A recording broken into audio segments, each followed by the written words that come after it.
A receptionist told him he didn't belong in the building, minutes before he was supposed to close on a $42 million deal. What happened next brought an entire company to its knees. The rain wasn't heavy, just enough to blur the glass doors outside Holston and Royce Consulting in downtown Minneapolis. Inside the marble-tiled lobby, fluorescent lights buzzed overhead, and a faint scent of fresh espresso hung in the air. People in tailored jackets clicked past with earbuds in and phones glued to their palms. Everyone looked like they had somewhere important to be. Terrence Dupree walked through the door quietly, unnoticed at first. He wore a dark navy trench coat, not designer, just functional, and held a leather briefcase that had clearly seen a few years. No Rolex on his wrist, no bodyguard at his side, just a tall black man, 44, with clear eyes and a calm presence that didn't demand attention, but maybe should have. The receptionist looked up from her desk as he approached. Her name tag said Hagen, and she couldn't have been older than 26. Blonde bob, thick lashes, AirPods in one ear, she barely made eye contact before flicking her gaze to the clock behind her. "Hi, I have a 10 a.m. with the executive board," Terrence said, voice steady, polite. She blinked at him for a what department? "I'm here to meet with the board of directors. It's scheduled. I'm Terrence Dupree." He waited, gave her a moment to register it. Instead, she smirked. "Right, you're with what again? Sales? Vendors don't use this entrance." "No," he replied calmly. "I'm the CEO of D-Tech Solutions." She leaned back in her chair like she didn't believe a word of it, glanced down at her monitor with a dramatic sigh. "I don't see your name here," she said. "Maybe you have the wrong building." He didn't flinch. "This is 1224 Wabash Avenue, right?" She rolled her eyes. "Yeah, but like I said, we don't let outside vendors wait around up here. If you're dropping something off, go through loading back entrance." Terrence paused, just for a second, not because he didn't know what to say, but because he'd seen this movie before. He didn't argue, he didn't flash credentials or make a scene. He looked at her for a beat, gave the smallest nod, and then turned toward the exit. As he reached the door, a junior associate stepped off the elevator. Young guy, probably fresh out of college, froze mid-step when he saw Terrence. His eyes widened. "Mr. Dupree," he said, breath catching. "Wait, sir, you're here early. There's still—" Terrence raised a hand gently. "No worries," he said, not breaking stride. "Tell them thank you for the opportunity." He pushed open the door and stepped back into the street. The associate stood frozen, mouth half open, before the elevator doors closed again behind him. Back at the front desk, Megan went back to scrolling her phone, not realizing her smirk was about to be the most expensive one in company history. But what they didn't know was who they'd just turned away. Terrence Dupree wasn't born into power. He wasn't handed keys to corner offices or trust funds or polished networks. He was born in Mobile, Alabama, in a two-bedroom house that leaned just a little to the left after a storm in '92. His mother worked nights as a hospital custodian, and his father, when he was around, hustled car repairs out of their driveway. Terrence learned early how to make things work, even when things didn't work right. What he lacked in privilege, he made up for in precision. He wasn't loud, didn't run his mouth, but when he did speak, you listened, because he didn't waste words. By the time he was 16, he had already built a functioning desktop out of discarded school parts, not to play games, but to learn how they talk to each other. Every night, while other kids were texting girls and sneaking out, he was teaching himself how to write code on a broken monitor, propped up with a phone book. He got into Tuskegee University on a partial scholarship, finished top 5% of his class, didn't rush a frat, didn't go to many parties. He was building something, and he knew it. His first company, a small platform for managing mobile team schedules, was coded in a two-bedroom apartment above a laundromat in Birmingham. It failed. He didn't sulk, he reworked it. The second one, same idea, better delivery. That got acquired. But Detect Solutions, that was the one that changed the game. Built it from the ground up. No angel investors, no flashy launch, just contracts, clean delivery, and systems that worked. By year 4, Major logistics companies were using it to coordinate truck shipments across the Southwest. He kept his circle tight, his books clean, and his office door open. By the time he was 44, he had turned to tech into one of the fastest-growing SaaS firms in the region. Not Silicon Valley, not New York, not LA.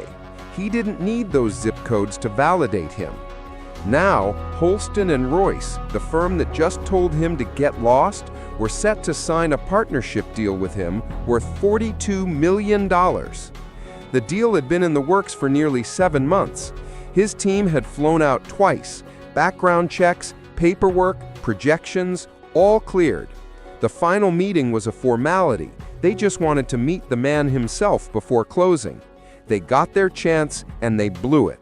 Because he didn't walk in with a badge swinging around his neck. Because he didn't look like their idea of authority. Because their front desk gatekeeper couldn't picture him sitting across from their boardroom table. Terrence had seen this before, at banks, at hotels, even at tech conferences where people assumed he was part of the catering staff. But here's the thing, he didn't get angry. He never did. He didn't take it personally, not because it wasn't personal, but because giving them that power would have meant they won something, and they hadn't. As he walked down Wabash Avenue with the rain misting against his coat, his phone buzzed. Twice. He checked the screen. A message from his VP in Phoenix confirming everything was greenlit for the contract signing next week. Terrence stopped, looked up at the skyline, and made a decision right there on the sidewalk. One move, just one. He scrolled to a number in his phone labeled Travis R. Arkin Systems. He tapped, but back in Minneapolis, he had one choice, and he made it without a single word. The call connected in 2 rings. "Terrence," came the voice on the other end, half surprised, half amused. "Man, you don't usually call me unless someone's screwed up. Who is it this time?" Terrence gave a faint chuckle. "Travis, I've got something for you. You at your desk?" "Yeah, what's going on?" Terrence stepped under the awning of a sandwich shop across from the Holston and Royce building. He kept his tone calm, even. "Remember that platform integration Holston's been dragging their feet on?" Travis's tone shifted. He leaned in. "Yeah, you were supposed to be closing with them today, right?" "I was, until their front desk decided I wasn't worth the elevator ride." There was silence for a moment on the line. Then Travis laughed, short, sharp, almost disbelieving. "You're kidding." "Nope. Receptionist told me to leave. Didn't even check the calendar." "That's wild," Travis muttered. "You walk in there in a hoodie or something?" "Just a coat and a briefcase. I guess it wasn't shiny enough." Travis let out a slow whistle. "Let me guess. They thought you were a delivery guy." "More like a vendor," Terrence replied. "Either way, not worth their time." Travis was quiet again, this time for longer. Then he said, "You serious about what I think you're about to say?" Terrence took a breath.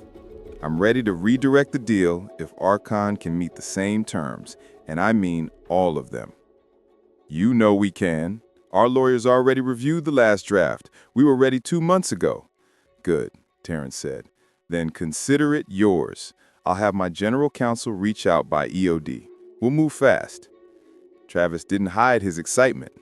"Terrence, I don't know what to say, man. I mean, that's huge." "Say thank you," Terrence said with a trace of warmth, "and don't make me regret it."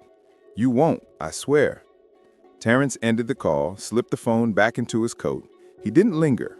Across the street, the Holston and Royce Tower looked just the same as it had 30 minutes ago. Tall, proud, expensive. But to Terrence, it already looked hollow inside. In the boardroom on the 29th floor, a glass pitcher of cucumber water sat untouched. 9 chairs around the table were filled with senior partners, executives, and the lead negotiator who kept checking his watch. "Still nothing?" one of them asked. "No call, no text?" The negotiator said. "He confirmed yesterday. He's never done this." A senior partner frowned. "Send someone down to check." An intern rushed down the elevator. Breathless, he came back shaking his head. No sign of him. Reception said someone came in earlier, but they turned him away, thought he was a contractor.